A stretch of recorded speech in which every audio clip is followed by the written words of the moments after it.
Welcome in. This is the Los Angeles Lakers Report by Chat Sports. Chase Senior here with you. Coming your way on today's show, going to take some time to answer all of your questions, some really good ones about what the Lakers can do to improve this roster, any remaining free agent targets. We're also going to look ahead to next year as well to take a look at some 2023 NBA free agents because good businesses look far ahead into the future. That's what we do here on the Lakers Report. So without further ado, we kick it off with this one coming in from Connor Gibson.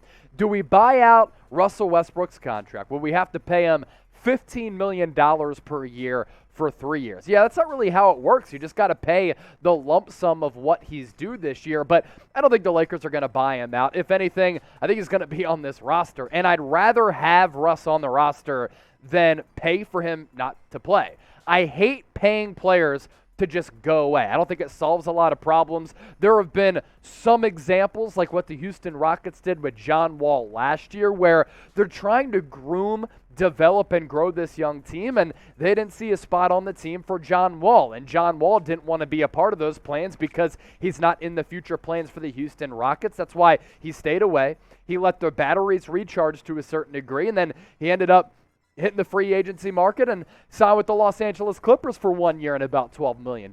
So if anything, you bring Russ back and see if he can do anything on this roster, and that's, of course, last resort. Obviously, ideally, in terms of my opinion, I'd like the Lakers to trade him for Kyrie Irving if there's any way that they can make that happen. What do you think is going to happen with the Brody? I want to hear from you in the comment section right now. This will be the pinned comment on today's show. So if you get hit with that YouTube ad break, use it to your advantage. Scroll on down and get your votes in. Will Russ be on the team to start next year? Y for yes or N for no? One of our loyal subscribers is Marquise Robertson, always submitting really good questions. Here's what he had to say and ask. What's the latest on Kyrie Irving? And also, do you see Kevin Love joining LeBron James and Anthony Davis on the Lakers? Also, sign Tristan Thompson. So the latest with Kyrie, and this was coming from Shams Charania on Monday. He was on the Pat McAfee show. Shams said that Kyrie is committed to playing in Brooklyn this upcoming year. And the Nets' plans are to bring Kyrie back if Kevin Durant can also come back. But as we've continued to talk about, if they trade away Kevin Durant, the Nets' plans, they don't reside with Kyrie Irving running the show in Brooklyn. They'll look to trade him as well. As for Kevin Love, he's a solid depth piece right now. I don't want him as a starter, and I don't think that he slates in as a starter for an impact playoff level team. But this past year, he actually played pretty well for the Cleveland Cavaliers in that rotational role. 13.5 points per game, 7 rebounds, 43% from the field, 39% for three. So as a big who can still let it fly and find twine from distance, Kevin Love certainly gives you value. What's interesting, he's entering the final year of his current contract, due a little shy of $29 million. It's the final year of his deal. So he will hit the free agency market next year. And if he has another season like he did this past year, there will be some suitors out there. And for a rotational big who can shoot threes, who's won a championship before, who's a future Hall of Famer, those guys have a little bit of value. I don't want the value being this contract right here of $29 million, but he won't get that on the open market. As far as Tristan Thompson goes, I'm pretty good on Tristan. He was good 7-8 years ago. Those bigs who have kind of been passed by to a certain degree, I just don't think they have a lot of value. Yeah, you'd get Tristan Thompson for a very cheap price, but what is his role on this Lakers team? I don't see him having one. Today's presenting sponsor, Fanatics, and they have a great deal for all of Laker Nation. How about this Lakers t-shirt set on sale right now? You can get both of these shirts for less than $30 at $29.99. How do you do it? It's very easy. You go to chatsports.com/LakersCombo. I'm going to put that link in the comment section and the description of this video. You get a t-shirt for summertime. You get the long sleeve for when it gets cold during the summertime or in the fall or winter months. And you can rep the Lake Show. Really good material on these shirts as well. One more time, it's chatsports.com/LakersCombo. Eric Castillo asks this. What package deal can the Lakers do to get Dennis Schroder, Buddy Hield, and Kevin Love? Well, this would be some type of a three-team package with Buddy Hield and Kevin Love. For Dennis Schroder, doesn't have to be a trade package. He's a free agent. Are you down with a reunion with Dennis Schroder after he turned down that $84 million contract extension last year with Los Angeles? What a bad move it was for him to turn down that cash, and the Lakers are very lucky that he didn't accept that offer. As for Buddy Hield, if you trade away Russ, Talen Horton-Tucker, Kendrick Nunn, maybe attach 2 first-round picks, that might get it done, but the Lakers up to this point, led by Jeannie Buss, they don't want to include those 2 future first-round picks attached to Russell Westbrook in a trade. But if they want to make some serious upgrades on this roster, they might have to. Speaking of upgrades, I think the Lakers still have upgrades to make, and as of right now, is this Lakers team destined for the playoffs? I'm not really sure. What do you think? Will the Lakers make the big dance? P for playoffs, M for miss out. Chime in and get those votes in. Andrew Paskin next up on the docket. The Spurs are tanking. Why don't they take on Russ?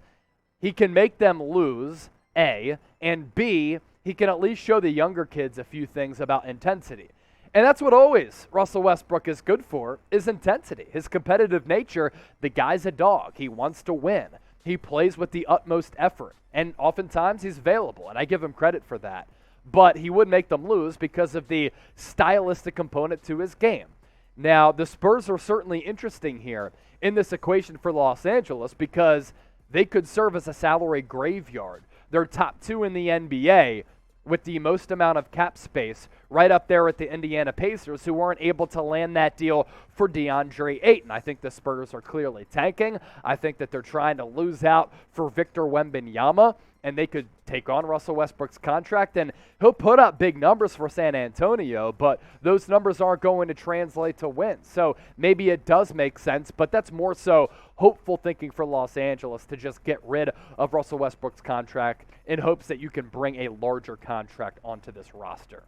Before we continue on with our mailbag, do you love the Los Angeles Lakers? Do you like Lakers content? Do you like getting your questions and your takes put on the show? Do you want to stay up to date with all of the latest news, rumors, happenings, and analysis with the purple and gold? This is the spot for you. It is the Lakers Report. Link to subscribe is down below, or even easier for you, just hit that red sub button. EDM Records, if Russell Westbrook can't be traded, what are the plans after that? Like limited minutes for him or any other trades for spacing like a Buddy Hield trade? If Russell Westbrook isn't traded, Darvin Ham is going to have to answer questions about him speaking glowingly when he first took this job to take over for Frank Vogel. Now, unfortunately for Darvin Ham, he'll find out what a lot of previous coaches have found out with Russell Westbrook. He's unwilling to take on a new role, even if that means that he has to sacrifice his numbers for the greater good of the team to win basketball games. And that's become the problem with Russ, and I think that's a big reason why his agent decided to part ways with him after a partnership that spanned 14 years. As for Buddy Hield, still hopeful that the Lakers can make a trade for him. He's one of the best three-point shooters. Indiana is clearly in a rebuilding phase, whereas the Lakers are in a spot right now where they're trying to win because of LeBron James and Anthony Davis being on this team. But unfortunately for the Lakers, they don't have the assets to give up in a trade for a lot of these players. Dummy Dan, you ain't a dummy, homie. You're a smart one. Is a Collin Sexton trade still in the picture, or should we just rule that out? I would say it's extremely unrealistic that Collin Sexton gets traded by the Cavs in general and then gets traded to the Los Angeles Lakers. Again, if you're Cleveland, what do you want from the Lakers to exchange Collin Sexton? There isn't a lot. No on Russell Westbrook, no on Talen Horton-Tucker, no on Kendrick Nunn. You're not going to trade Anthony Davis. 2 first-round picks. The Cavs, they're in a position where they're trying to grow this current unit, and coming off a year in which they made it to the NBA play-in tournament, they want to get into the playoffs, and they have a really good roster. One of the better top half of the league starting fives right now. So Sexton, he'd be great as a playmaking, scoring guard and inject some athleticism into this lineup that could certainly use it. It's very unrealistic, unfortunately, for the Lakers. Did you make it to the end of today's show? If that's the case, type squad in the comment section, because everybody who's subscribed to the channel and everybody who made it this far, you're on the squad of real ones, and we want to show you some love. And if you want to get your questions or your takes or your analysis featured on the Lakers Report as we approach 50,000 subs, got to use the hashtag Lakers to get on our next mailbag video. You got a question? Get it into the comment section. Just use hashtag Lakers.